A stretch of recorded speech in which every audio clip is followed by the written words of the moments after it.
Fala pessoal, sejam todos muito bem-vindos a mais um episódio do Awari Talks. Hoje estamos aqui com o Vinícius Ramos, que ele é Senior Data Analyst e possui mais de 5 anos de experiência no mercado. Atualmente ele trabalha com análise de dados, Custom Insights e Strategy na College Group, que é uma empresa localizada lá em Maryland, nos Estados Unidos.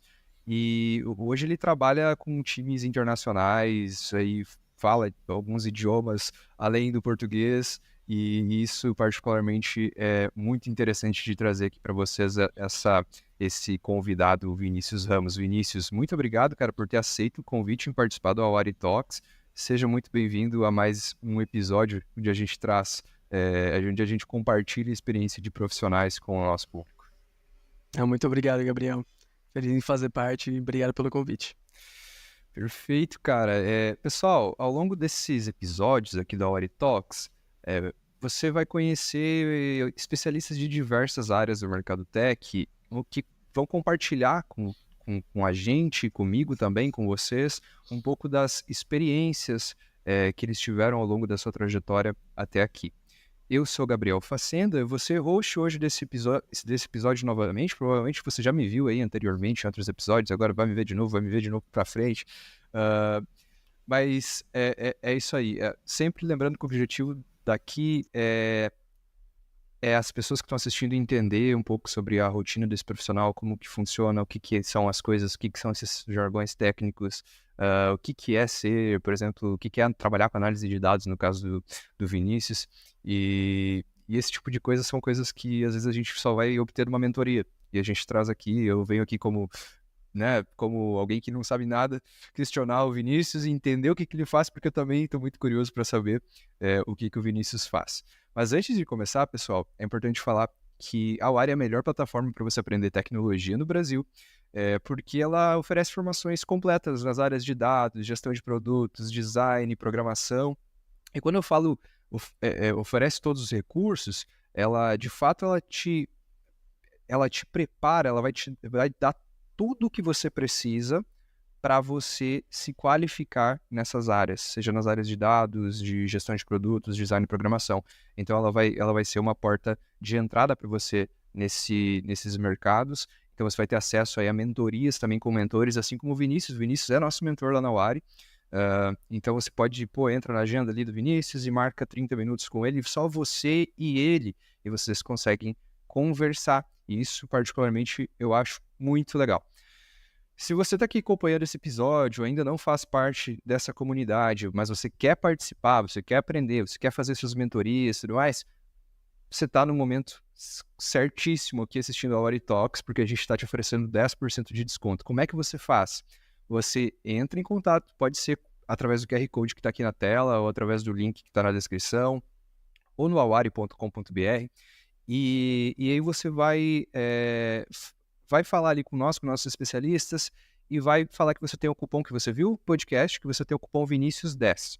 Esse cupom Vinícius10 vai ficar disponível por 24 horas e depois das 24 horas não tem mais esses 10% de desconto. Então aproveita que é por tempo limitado o cupom Vinícius10 para estar aqui com nós hoje, esse cara, para falar um pouco sobre o que ele faz. E eu já estou bastante curioso, enfim, porque você cursou Relações Internacionais, não foi? Sim, foi isso mesmo. E como é que tu chegou de Relações Internacionais é uma coisa, aí você pegou e foi para dados? Um caminho não muito tradicional, assim, eu diria, mas até antes, assim, de entrar em RI, eu cursei na Unesp, por sinal, que é um curso bem focado na academia, em pesquisa, política, não é tão, assim, mercadológico, por assim dizer. Mas desde antes eu sempre gostei de um tema que muita gente deve ter ouvido falar, que chama Teoria dos Jogos. Mas caso alguém não tenha ouvido falar, é simplesmente o fundamento de teoria estratégica. Então eu sempre gostei de ler, porque são uns joguinhos tipo, o jogador tal tem tais escolhas, o outro jogador tem tantas escolhas, qual é a combinação de escolhas para a melhor decisão? Umas coisinhas que parecem tontas, mas são princípios de estratégia e negociação. Inclusive foi uma das razões que eu fui para Relações Internacionais. Só que no curso eu comecei a trabalhar na empresa júnior da Unesp, que chama Orb Consultoria Internacional, e a gente começou a aplicar esse tipo de conceito para outras coisas que não fosse só pesquisa. Então, para prospectar mercados internacionais para empresas brasileiras, ver qual era o melhor país que eles podiam exportar o produto deles. E aí eu comecei a ter contato com isso que eu nem sabia que existia, para ser sincero, que são dados, né? Então, a gente chamava só de, sei lá, isso aqui são informações, a gente vai juntar, vai analisar e é isso. Mas conforme eu ia aprendendo a analisar, eu ia descobrindo que existia essa área de dados. Então, foi meio que assim que eu caí nesse meio, foi dentro da empresa júnior. E por isso que, para quem está na universidade, eu digo que empresa júnior é quase que essencial, assim, para você ter uma experiência que pode mudar totalmente seu âmbito de carreira, que foi o que aconteceu comigo. E é legal que você saiu de uma coisa tradicional para migrar para uma coisa que que é nova, né? Quando a gente fala de dados, análise de dados, não é uma coisa que é famosa há tempo. Não, na verdade, ficou famosa faz pouco tempo, né? Com essa revolução tecnológica. E, pô, bem legal essa tua história. E aí você entrou a trabalhar, tipo, você já, primeiro emprego que você teve foi com dados foi na college? Não, o primeiro emprego com dados foi numa outra empresa que eu estava antes, que chama Slang. Ela é uma empresa, é uma startup modelo SaaS, né? Então vende. SaaS é uma sigla bem comum, que provavelmente todo mundo vai ver em tudo quanto é lugar, então é bom saber o que significa, que é Software as a Service. Então em português seria um software, um programa como um serviço. Então o modelo da empresa é esse. Ela vendia um acesso a um programa para aprendizado de inglês profissional. Então, inglês para RH, inglês para marketing, inglês para vendas e tudo mais. E foi lá que eu comecei. Eu entrei como estagiário e depois segui na empresa por uns 2 anos e meio e eu saí de lá como analista sênior. Caraca, então tu meio que se formou na empresa, assim, como... Basicamente, a gente, quando eu entrei, não existia essa área especificamente. Eu entrei em Sales Intelligence Uhum. e a gente meio que, eu e a minha gerente na época, a gente meio que fundou a área dentro da empresa para separar, porque tinha uma pessoa que sabia um pouco de dados em cada área e a gente decidiu mudar e centralizar em uma área de dados mesmo. E aí ela foi como gerente e eu entrei como analista. Que massa. Mas, na minha cabeça, quem trabalha com dados tem que entender muito de SQL, códigos Sim. e de fato isso é uma verdade ou, ah, não, eu sei analisar dados, sei lá. Eu acho que depende muito do negócio que você está inserido. Então, por exemplo, se é uma empresa pequena, que é, por exemplo, uma empresa de vendas gerais ou, sei lá, coisas mais do dia a dia, se você é bom em Excel, você já está ótimo. Você não precisa de muito mais que isso. Agora, se você quer uma escala maior, como, por exemplo, uma empresa que precisa de automação, que precisa de análise de fontes diferentes, você não vai ter todos os dados ou todas as informações em uma tabela. Aí você vai precisar de algumas linguagens. Geralmente aqui o pessoal mais gosta, inclusive eu, é Python. Uhum. Então, porque ela é mais direta, por assim dizer, então é mais fácil de aprender. E o SQL, o SQL, ele vem de uma maneira até mais, sei lá, apesar dele ser uma linguagem mais fácil que o Python, porque ele não é bem uma linguagem para programar, né? Uhum. Você vai precisar de uma empresa que tem um banco de dados para usar. Então, meio que essas são as duas principais, mas você pode ter outras tecnologias. Só que o que eu geralmente digo é que tudo depende do contexto. Então, dependendo da empresa, você não vai precisar de nenhuma. Você vai fazer só tudo em Excel ou Google Sheets e tá ótimo. Em outras, você vai usar só ferramentas de visualização de dados, porque o time já tem uma engenharia gigantesca e muito estruturada, por exemplo. Então, tudo vai depender do contexto, mas eu não limitaria um analista de dados a ter necessariamente que saber Python ou SQL. Uhum. Pô, bem interessante. É, a empresa que você trabalha hoje é de Uhum. Maryland, né? É, sim, a gente o HQ, né, que a sede principal é em Bethesda, em Maryland, e a empresa fica em Washington, principalmente, mas a gente tem gente de tudo quanto é lugar dos Estados Unidos, assim. E você tá nos Estados Unidos ou você tá no Brasil? Não, eu tô no Brasil, mas eu trabalho para eles remoto. Olha que Mas massa, cara. sou eu e mais um engenheiro brasileiro. Os outros são, acho que quase todos americanos e tem uma pessoa de Singapura, salvo engano. Como que é essa experiência de trabalhar com outra cultura, com outras culturas, é verdade, né? Porque são pessoas, não é só nos Estados Unidos, tem também, né, você falou Singapura e Sim. outros lugares, imagino. Cara, eu acho que na Colage especificamente está sendo mais fácil, porque quando eu entrei na Slime, no meu estágio, depois eu passei para analista e tudo mais. No estágio eu acabei trabalhando só com o pessoal do Brasil praticamente. Tinha relativamente, sei lá, 50% da minha semana era com gente de fora. Porque a Slime, quando eu tava lá, eles é uma empresa americana, só que eles têm sede no México, na Colômbia, no Brasil, e tava abrindo uma vertente no Chile.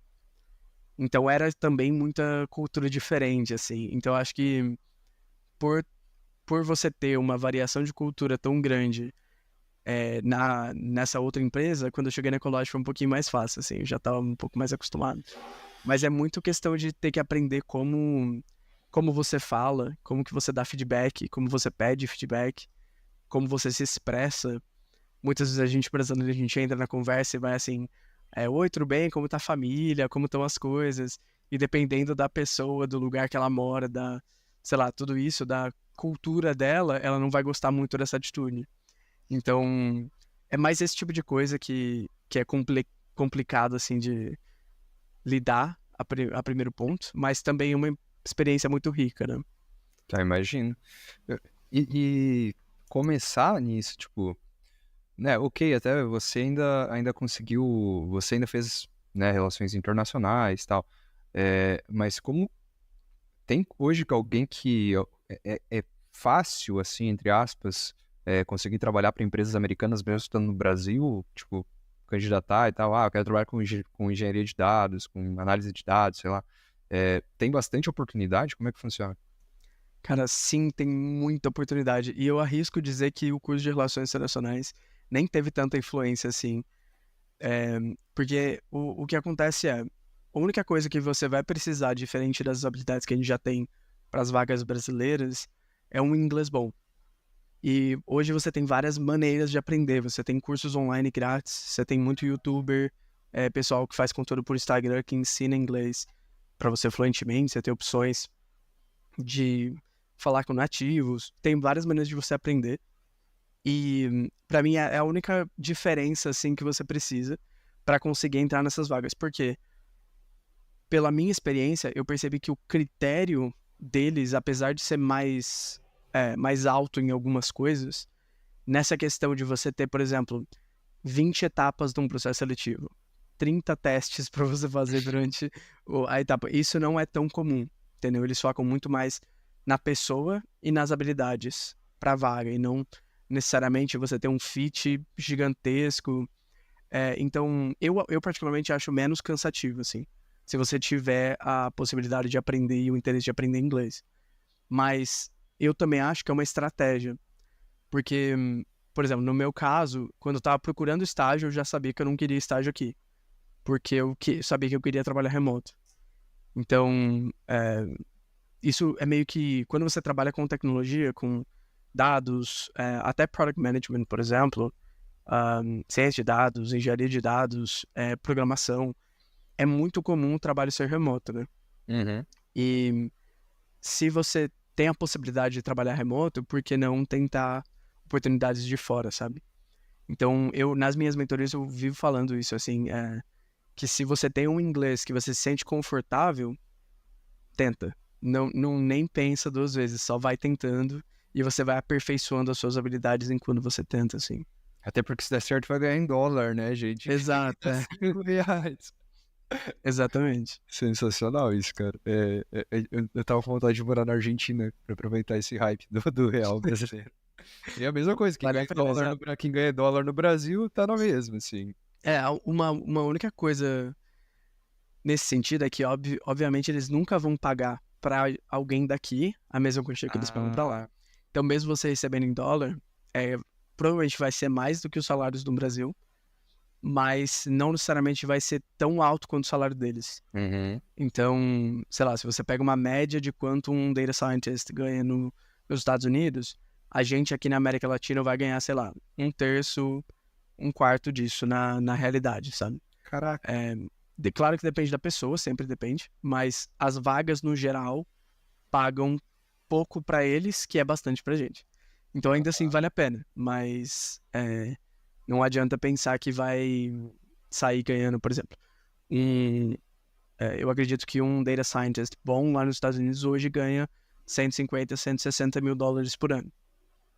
Não vai ganhar isso trabalhando remoto da América Latina, simplesmente não vai. Mas ainda assim é uma oportunidade de cultura, de networking, de flexibilidade. Então eu acho que vale muito a pena, assim, se a pessoa tem interesse. Cara, muito legal isso. É legal a oportunidade. E home office no geral é muito bom, né? Eu adoro trabalhar remoto também. A gente trabalha remoto, todo o time é o Ari.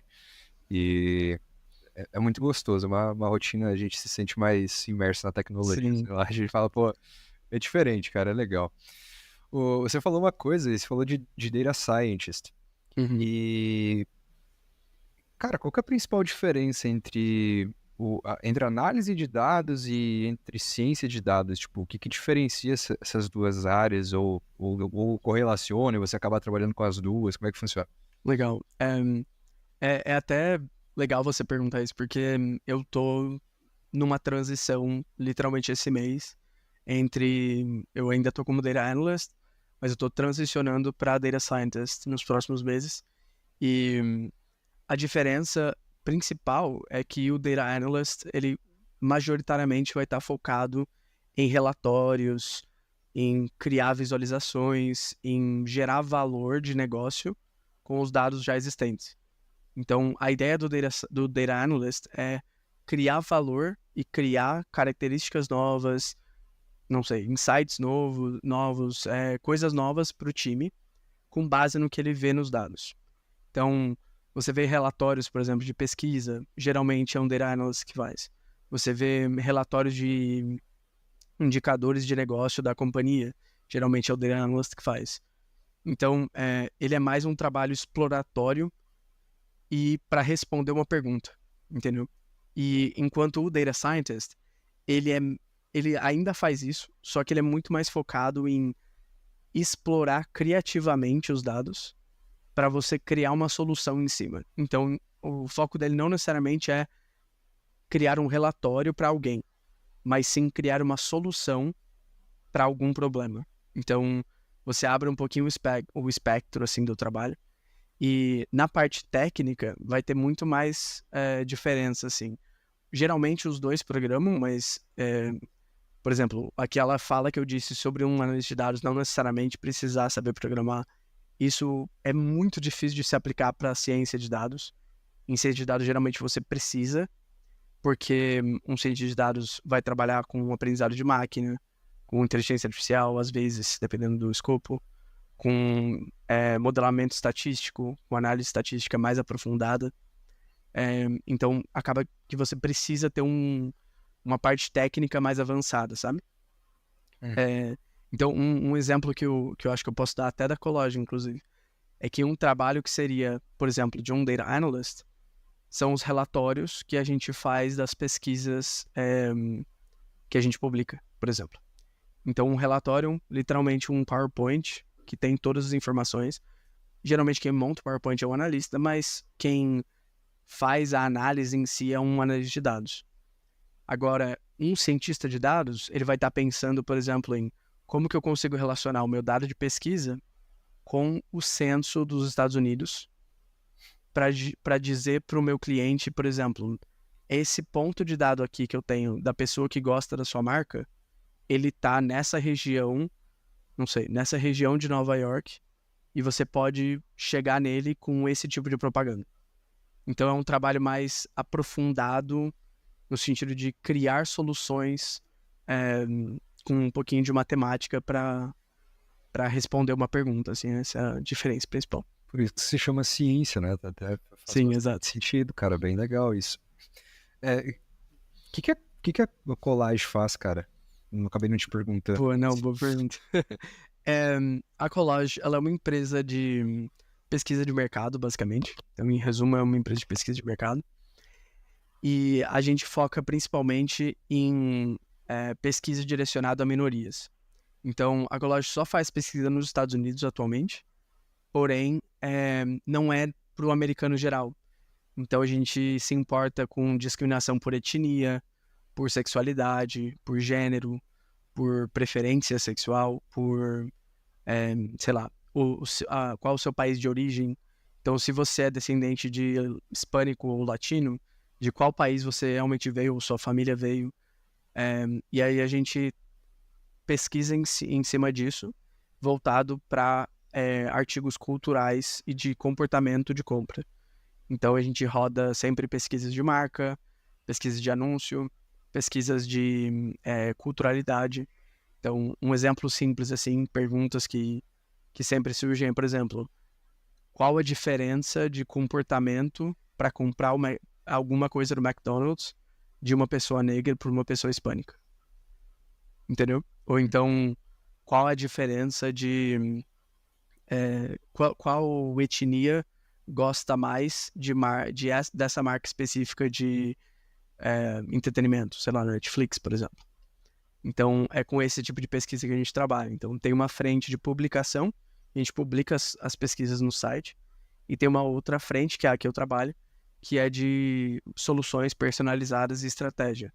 Que aí o cliente vem até a gente falando, com base nas pesquisas que vocês já fizeram e tudo mais, eu tenho essa dúvida, eu queria aprofundar nesse tópico, queria fazer uma pesquisa em cima desse público específico ou algo assim, e aí a gente desenvolve tanto a pesquisa quanto a análise e a apresentação para eles. Foi bem legal isso, cara. Bem legal. Parece um estilo IBGE.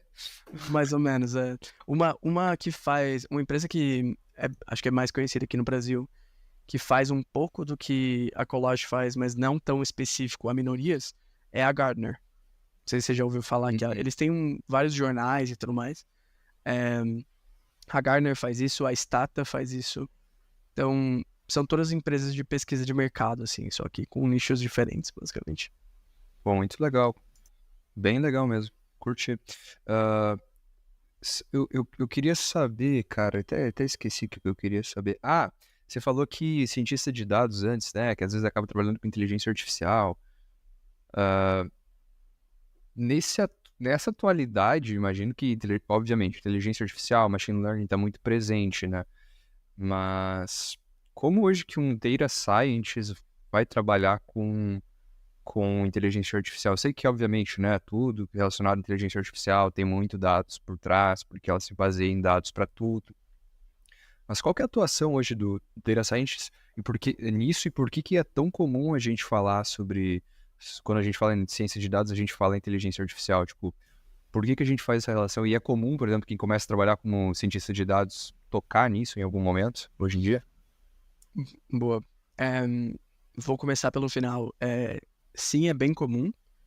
Eu acho que sempre vai depender do seu mercado, novamente. Mas algo que eu acho que está acontecendo atualmente é que a gente está pensando em inteligência artificial só como inteligência artificial generativa, que não necessariamente é o aspecto total. Então, quando a gente fala de inteligência artificial generativa, é aquela que você nutre ela com alguma coisa e ela te nutre com algo de volta que não é scriptado, que não é algo, sei lá, programado, por exemplo. Então, claro que a inteligência artificial, a ideia é que ela nunca te retorne algo programado, porque senão não seria inteligência. Porém, a gente acaba pensando muito em ChatGPT, em, sei lá, o DALL-E, em Midjourney, no Bard da Google, tudo isso. Gemini, que agora teve aquela polêmica da Google e tudo mais. Mas inteligência artificial, ela pode ser também algo só para a parte de trás do negócio e não necessariamente focado no público-alvo. Então, o seu produto não necessariamente precisa ser inteligência artificial, sabe? E um exemplo de aplicação, assim, para a ciência de dados é quando, sei lá, você pode construir um modelo de uma inteligência que ela estuda só os dados da sua empresa. Claro que você tem que ter uma empresa gigantesca, mas você vê, por exemplo, a IBM, a Google, todas têm esse tipo de serviço, que eles estudam os próprios dados a ponto de, por exemplo, poder criar dados novos para análise mais escaláveis, ao ponto de você conseguir automatizar ou passar para a inteligência artificial algumas tarefas que antes eram feitas por pessoas. Claro que a gente está longe disso ser muito escalável, mas é para isso que você acaba usando. E um exemplo que eu tenho da própria Collage, é claro que eu não vou entrar em muitos detalhes por questão de privacidade, mas é que quando você trabalha com pesquisa, muitas das pesquisas você vai acabar tocando perguntas abertas, né? Então é quando você pergunta para a pessoa, pô, eu não escreva aqui o que você achou dessa marca, ou desse anúncio, ou alguma coisa. A gente trabalha com parceiros e também eu desenvolvi uma solução interna para isso, que a gente consegue, por exemplo, pegar essas respostas e eu consigo perguntar, falando assim, qual é a impressão do anúncio para pessoas asiáticas, entendeu? E aí você consegue reduzir muito o tempo de trabalho humano em algo que já vai sendo mais integrado, entendeu? A gente acaba trabalhando com o GPT nesse momento, mas a gente também tem parceiros que são empresas focadas 100% nisso, que eles trabalham com inteligências artificiais próprias, assim. Então, um desses parceiros, eles têm até uma solução de vídeo. Então, eu posso gravar um vídeo seu, respondendo a minha pergunta, respondendo a minha pesquisa, e o sistema deles consegue transformar isso em dados para mim, para eu conseguir fazer as análises depois, entendeu? Então, isso é pura ciência de dados, por assim dizer. Cara, e é massa porque, aparentemente, igual tu falou da Google ali e tal, essas empresas grandes, basicamente a inteligência artificial está fazendo a própria ciência de dados ou análise de dados. Pode-se dizer que sim. É que em dados, os nomes ficam muito confusos, assim, porque se você for ver, por exemplo, quase tudo está englobado dentro do campo de inteligência artificial, entendeu? Desde, se você pegar nesse espectro, né? Machine Learning, por exemplo, é algo separado em teoria, mas você não faz inteligência artificial sem Machine Learning. Do mesmo jeito que, sei lá, estatística e modelamento estatístico. Você não faz inteligência artificial sem isso. Então acaba que a inteligência artificial ela é um campo tão grande e tão expansivo que ela acaba englobando quase tudo que existe em ciência de dados. Que louco, Então, cara. por isso que acaba que sempre que a gente comenta de ciência de dados, acaba comentando de inteligência artificial. E você acha que com esse crescimento agora das IAs, esse boom, vai ocorrer um aumento da busca pelas pessoas que trabalham com dados ou eventualmente tende a uma diminuição dessas pessoas que trabalham com dados? Porque, por exemplo, hoje tem muita coisa que eu posso abrir o GPT-4, colocar a minha planilha, sei lá, de anúncios do Google Ads e obter alguns insights com isso, né? Obter alguns insights pela análise de dados da própria OpenAI. Você acha que pode acontecer um aumento pela procura desses profissionais ou uma diminuição? O que tu pensa sobre? É uma pergunta polêmica, por assim dizer. Só antes de responder, eu daria uma dica que é sempre bom tomar cuidado com o que você coloca no chat GPT, porque a política da OpenAI é de inclusão para aprendizagem. Então, tudo que você coloca lá, eles usam para aprender. Então, eu não colocaria, por exemplo, informação confidencial. Então, só um alerta para todo mundo, assim, se você usa, por exemplo, para analisar dados da sua empresa, você está compartilhando os dados da sua empresa com a OpenAI, dependendo do modo e do plano do chat GPT que você tem. Alô, CEO, não me mata. Exato. Eu vou cuidar aqui. Então é bom tomar um cuidado, sempre dar uma lida assim na página deles de privacidade para ter certeza de onde colocar. Mas eu acredito que, como qualquer tecnologia no geral, assim, a gente viu isso com o Copilot do GitHub. Copilot é uma, por assim dizer, uma inteligência artificial, basicamente, do GitHub. GitHub é a maior plataforma de, sei lá, guardar e criar versões do seu código, dos seus produtos. Eles têm uma ferramenta que, por exemplo, quando você está escrevendo código, ela te sugere como completar. Caraca. Ou então você pode perguntar para ele o que você deveria escrever para fazer o que você quer, e aí ele vai lá e escreve para você. Então, eu acho que tanto o ChatGPT, quanto o Copilot, quanto o Bard, quanto várias outras, vai sempre cair na premissa que a gente teve a discussão quando chegou o Midjourney, sabe, com os artistas. Eu acho que para programação é a mesma coisa, que ele vai fazer e ele sabe fazer, só que ele não sabe otimizar, por enquanto. E para ele fazer bem, você precisa saber escrever bem. Esse é o ponto-chave. Então, como é uma inteligência, é como uma geração baseada em perguntas, se você só falar para ele, por exemplo, escreva um código em Python para analisar minha base de dados. Ele vai escrever alguma coisa, só que ele não vai saber responder perguntas muito específicas, porque você, vamos supondo que você não é um analista de dados, você não vai saber perguntar para ele, porque você não tem o conhecimento do meio e do campo, entendeu? Então, tem vários exemplos de inteligência artificial generativa para imagem, por exemplo, que é uma pessoa criando uma imagem, uma pessoa normal, e um artista criando a mesma imagem. E a diferença é gigantesca. E é simplesmente porque o artista, ele conhece o que ele está falando, ele sabe fazer. Então, ele sabe o que perguntar para ela fazer direito. E eu acho que em ciência de dados e análise de dados é a mesma coisa. Então, claro que ela pode substituir coisas muito, muito básicas, mas se você quer algo que realmente vai gerar valor para a empresa, que geralmente é mais caro e é mais avançado, se você não tem um cientista de dados ou um analista de dados para perguntar direito, não vai virar nada, sabe? Eu não sei se você chegou a ver que tem algumas extensões para o Google Sheets que usam o ChatGPT para você, por exemplo, transformar tabelas. Para esse tipo de coisa que é mais simples, ela é perfeita. Então, eu acredito que se a pessoa souber usar, ela substitui muito bem um estagiário em dados que vai trabalhar só com isso aí. Mas a parte criativa de explorar os dados e criar coisas novas e insights para solucionar um problema específico, eu acho que ela ainda está muito longe de fazer isso, sabe? Bom ponto, cara. É um bom ponto, é um bom ponto de vista. Eu, sinceramente, quando paro pra pensar, eu não sei onde é que... Tipo, a gente tá falando em tanta transformação em tanto pouco tempo, né? Sim. É muito legal. E o poder dos dados é um mundo muito diferenciado. E é difícil hoje para você fazer a transição, por exemplo, de carreira ou começar a aprender dados. Por exemplo, na UARA a gente tem o curso de dados.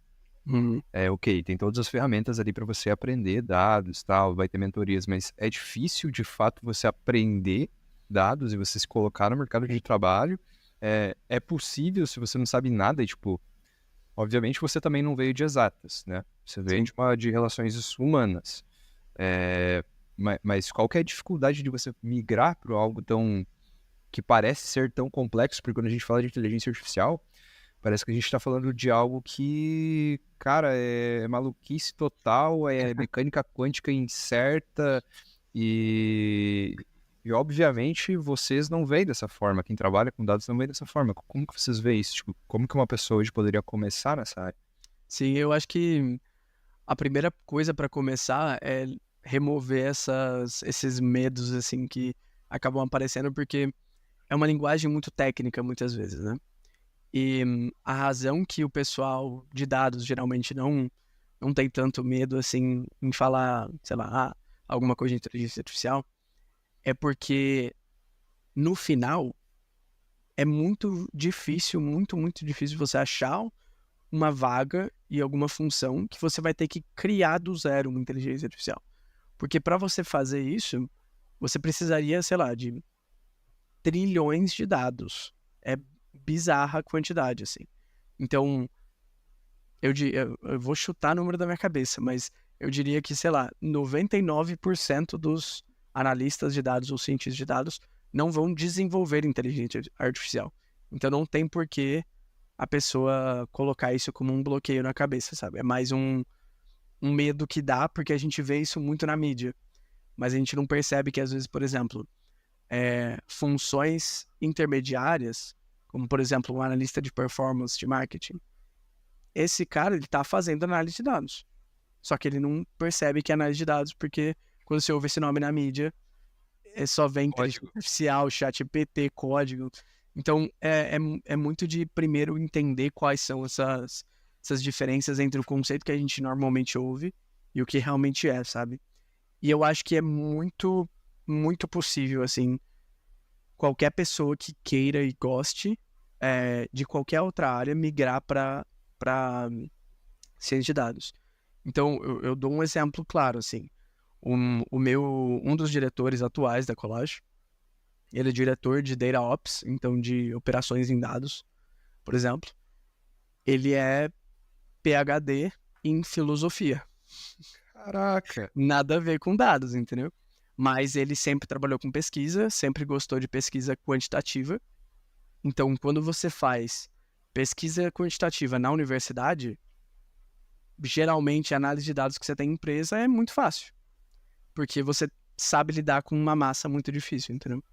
Então, o jeito que eu geralmente recomendo para o pessoal que faz mentoria comigo e tudo mais, é primeiro, antes de qualquer coisa, de estudar qualquer coisa de programação e tudo mais, é pegar algum conjunto de dados de algo que você gosta e brincar com ele. Literalmente brincar. Abrir um Google Sheets, um Excel, o que você se sentir mais confortável e brincar com ele. Então, tem muita base aberta na internet. Então, você procura, por exemplo, base de dados, sei lá, de livros, base de dados, filmes, base de dados, jogos, qualquer coisa, geralmente você vai achar.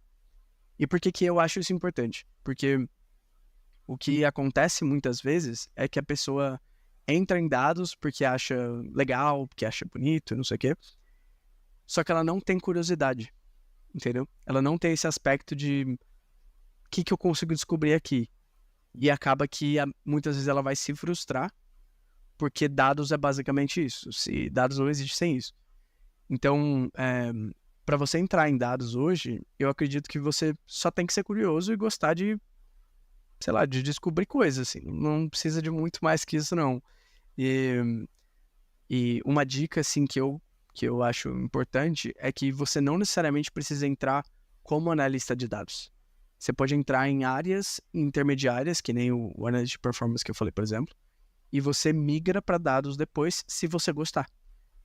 Entendeu? Então, no curso da Wire, por exemplo, a gente acaba focando bastante em, sei lá, na parte introdutória de análise de teste AB, de estatística, de entender como performar uma análise. E eu particularmente diria que isso daí é, sei lá, 90% do que você precisa. Os outros 10%, que é a programação, ou o que quer que seja, você consegue aprender fazendo, entendeu? Então, essa parte fundamental que a gente tem nos cursos, ela já é mais que suficiente para qualquer coisa. Eu já vi analista de dados vindo de analista de marketing, de analista financeiro, eu vim, por exemplo, de Sales Intelligence, que é tipo você fazer análise de dados, mas em vendas, por exemplo. Então você consegue vir de qualquer lado se você já tiver um interesse principal, entendeu? Então, para mim é totalmente possível, assim. E quando a gente fala de análise de dados, quando a gente domina a análise de dados, seja análise de dados de saber bater o olho em um gráfico e interpretar, te abre muitas portas, né? Exato. Eu vejo por eu mesmo, cara, depois que eu comecei a aprender a fazer análises, pegar dados na mão, pegar uma planilha e tal, e fazer esse tipo de análise, abre muitas portas e você vê muitas coisas que você não enxergava antes. Você fala, caraca, olha, às vezes a empresa que você tá não enxergou aquilo antes, porque ninguém parou para ver aquilo com os olhos que você tá olhando. E não é só empresa de tecnologia, né, cara? Isso é até na tradicional, e principalmente a tradicional, você chega com conhecimento de... Principalmente a tradicional, exato. Cara, hoje, pô, pega você, Vinícius, vai entrar, sei lá, numa indústria de estruturas metálicas, que tem tecnologia fabril, mas não tem de informação.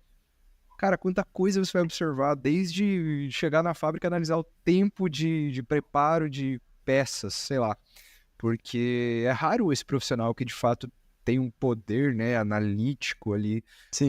de fazer esse tipo de análise. Uma coisa que eu fiquei curioso, eu nunca fiz mentoria de dados, né, porque eu não trabalho nessa área. e também não tô cursando, não tô querendo aprender agora a análise de dados, mas eu fiquei curioso, meu, se eu quiser aprender, por exemplo, começar a fazer o curso hoje, e aí eu vou fazer, pô, eu vou marcar uma mentoria contigo. O que que a gente vai falar na mentoria? Tipo, podem ser coisas técnicas, vai ser de carreira, o que que a gente consegue, tipo, o que que você, Vinícius, consegue abordar no escopo de uma mentoria, se eu fizer contigo, se outra pessoa que está aqui assistindo tá, sei lá, estudando dados e quer fazer uma mentoria, o que que vocês vão conseguir conversar nesse tempo de Legal. mentoria? Boa. A maioria das mentorias que eu faço são focados em carreira. E a primeira coisa assim que eu abordo em qualquer uma delas, sendo focado em carreira ou não, é se a pessoa já decidiu ou já sabe para qual área de dados ela quer ir. Por quê? Porque você pode sempre migrar de uma para outra. Então, um analista de dados ele pode virar um cientista de dados, que também pode virar um engenheiro de dados. Porém, o tempo que você vai gastar é muito importante. Então, se a pessoa está numa transição de carreira, eu tento ajudar ela a decidir qual que é a área que ela quer ir primeiro, ou a primeira que ela mais gostou, para a gente conseguir direcionar o que ela vai estudar, ou, sei lá, o que ela precisa aperfeiçoar para aquela área. Então, essa é a primeira coisa que eu sempre abordo. E depois, geralmente, a gente vai para, por exemplo, quais projetos a pessoa já fez, se ela não fez projetos, como que ela faz um projeto de análise de dados completo para que ela vá aprendendo enquanto faz. Que dúvida que ela está tendo no curso? Tem alguma dúvida mais teórica, mais fundamental? Eu, particularmente, gosto de focar mais no fundamento e na parte de carreira, e não tanto na parte técnica, mas eu já tive mentorias focadas na técnica. Teve um aluno que me chamou uma vez, porque eu acho que ele viu que eu trabalhava com modelos de similaridade, né, que a gente popularmente chama de lookalike, e ele queria ajuda para fazer isso na empresa dele. Aí ele tinha um conjunto de dados falso lá, e ele queria que eu ensinasse ele a fazer, para ele poder aplicar. E aí, esse foi um caso isolado, por exemplo, que aí ele já tinha um objetivo em mente. Mas caso seja a mentoria mais geral, eu, particularmente, eu gosto de focar na parte de carreira e de direcionamento, assim, porque a parte técnica a pessoa consegue aprender fazendo, sabe?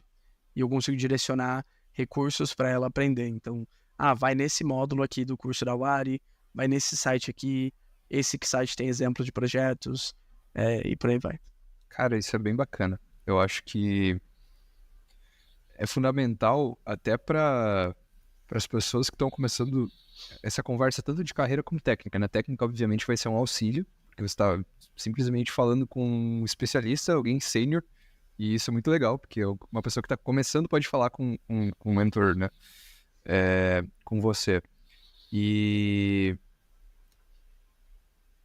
particularmente eu acho isso fantástico, cara. Eu acho que a mentoria ela serve para você não cometer os mesmos erros que a pessoa já cometeu, né? Não, 100%. Eu particularmente, eu não tive mentores na Wari, eu tive mentores na minha empresa mesmo, até porque acho que a Wari, salvo engano, ela nem tinha formação de ciência de dados na época. Eu lembro que há muito tempo atrás eu cheguei a fazer alguma coisa de Product Management, só para ver como que era, dei os cursos grátis, e foi assim que eu conheci a Wari, na verdade, mas eu tive muito mentor de carreira, sei lá, de ex-chefes, por exemplo.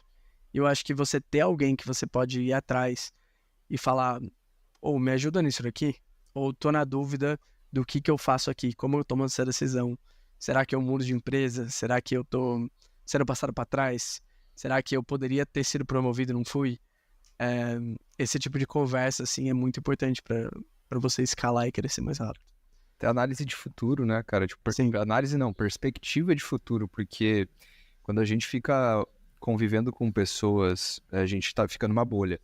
A gente acaba não olhando para fora dessa bolha. Então, quando a gente tem a oportunidade de conectar com profissionais, por exemplo, eu tô aqui hoje falando com você. Para mim, isso é muito legal, porque sair da bolha e eu consigo ver perspectivas e ideias diferentes. E eu acho isso realmente muito interessante e a mentoria te possibilita isso, né? Por exemplo, você, se quiser falar com alguém de Product Management, né? Fazer uma mentoria de Product Management, você pode fazer. Inclusive, por que você não gostou da área? É mais ou menos, eu não gostei muito não. Eu senti que eu tava... Eu falei, pô, acho que não é pra mim, porque você tem que ficar resolvendo problemas com outras pessoas, ao invés de você conseguir ir lá e fazer você mesmo, sabe? Aí eu falei, não, eu prefiro ir lá e fazer eu mesmo. E você tem esse perfil de, tipo, não, o problema tá aqui, você acha mais fácil, tipo, trabalhar mais você e computador do que você e time, ou você tem time também e trabalham junto? Como é que funciona essa rotina? Cara, na colagem especificamente, o meu time é um pouquinho menor, mas eu gosto dos dois aspectos. Porque quando você trabalha em time, principalmente quando você está entregando serviços de inteligência, basicamente, que o cliente tem uma pergunta e você está tentando responder a pergunta dele. Ter diferentes perspectivas é incrível. É simplesmente incrível, assim. Então, por exemplo, o meu chefe atual, ele tem, acho que, sei lá, 15 anos de experiência com pesquisa de mercado focada em pesquisa quantitativa. Então, às vezes, ele vê alguma coisa na informação que eu trouxe para ele que eu não percebi, que eu nunca passei por aquela situação. Aí você vê, sei lá, uma outra menina do meu time que ela tem muita experiência com pesquisa na área de medicina, de healthcare nos Estados Unidos. E aí ela vai e ela fala, ó, eu já passei por isso aqui no passado, fiz isso daqui. E aí você aprende métodos novos que você não aprenderia fazendo sozinho. Então eu acho que é um equilíbrio dos dois, assim.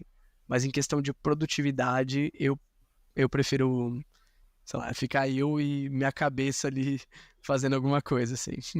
Pô, interessante. Até porque essa é uma coisa ali, né, de lidar com pessoas quando você precisa trabalhar em grupo. Às vezes o trabalho é empacado pelo grupo, né? Porque você Sim. precisa pegar informação de uma pessoa, de outra pessoa. Cara, mas muito legal. É...